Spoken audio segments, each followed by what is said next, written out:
Pals. It is so good to have you back with me today. I'm Miss Robin from the Fort Smith Public Library, and we have a wild story for you. Are you ready to get started? Let's do it. Our library bag has a big surprise. Now's the time to use our eyes. Untie, unwind, open wide. Show us what's inside. Ready, set, go. 1, 2, 3. Open now and let us see. Ooh, look who it is. What's the matter, Fred? Come out. What's the matter? Fred said he was a little bit scared. He said he didn't want to see any monsters. Are you sure it's a really good book? What do you think about monsters? Can you tell Fred? All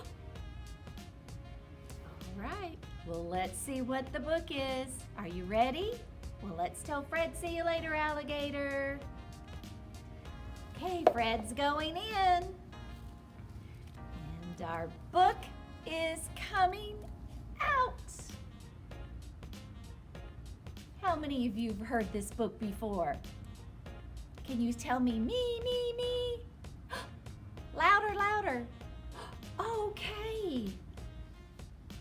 Where the Wild Things Are, written and illustrated by Maurice Sendak, and it earned the Caldecott medal the year it was published. That's pretty exciting. Let's see what you think about it.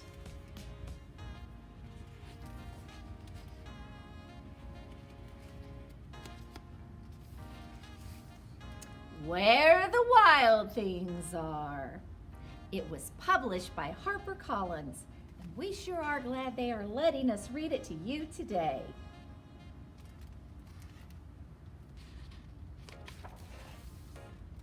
The night Max wore his wolf suit and made mischief of one kind,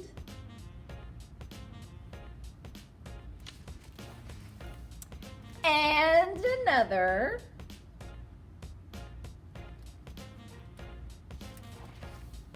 his mother called him Wild Thing, and Max said, "I'll eat you up." So he was sent to bed without eating anything.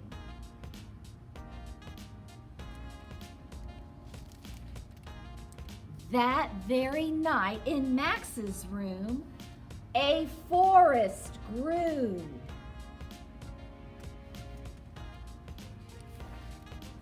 And grew.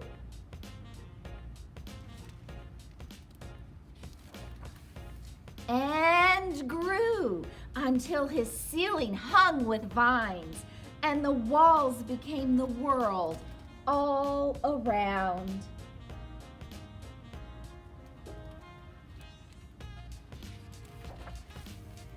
And an ocean tumbled by with a private boat for Max, and he sailed off through night and day.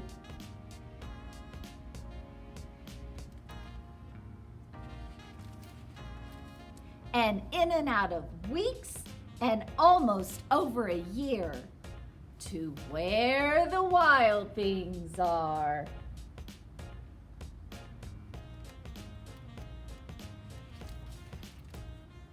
And when he came to the place where the wild things are, they roared their terrible roars and gnashed their terrible teeth and rolled their terrible eyes and showed their terrible claws.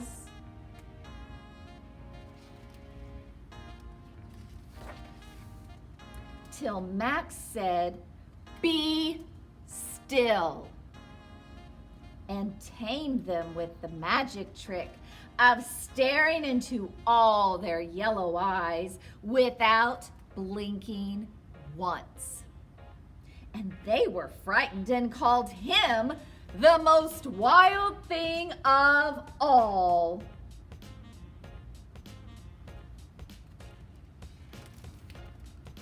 and made him king of all the wild things. "And now," cried Max, "let the wild rumpus start."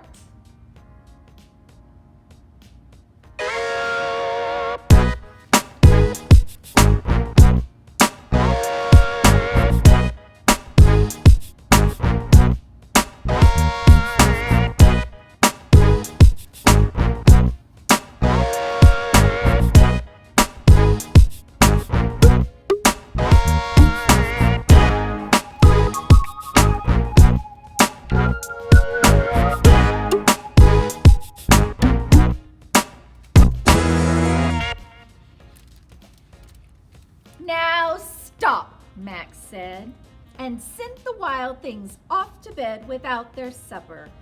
And Max, the king of all wild things, was lonely and wanted to be where someone loved him best of all. Then all around from far away across the world, he smelled good things to eat. So he gave up being king of where the wild things are.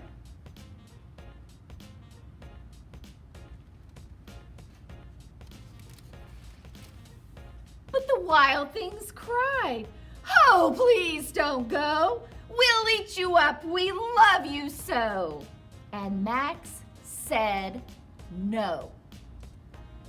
The wild things roared their terrible roars, and gnashed their terrible teeth, and rolled their terrible eyes, and showed their terrible claws.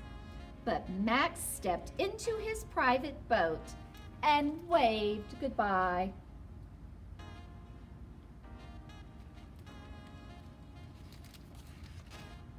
And sailed back over a year, and in and out of weeks, and through a day.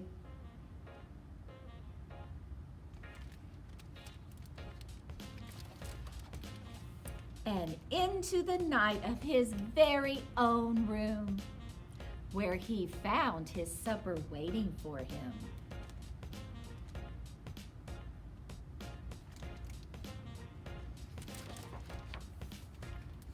And it was still hot. And that's where the wild things are. I hope you like this story. It's always been one of my favorites. We'll see you next time.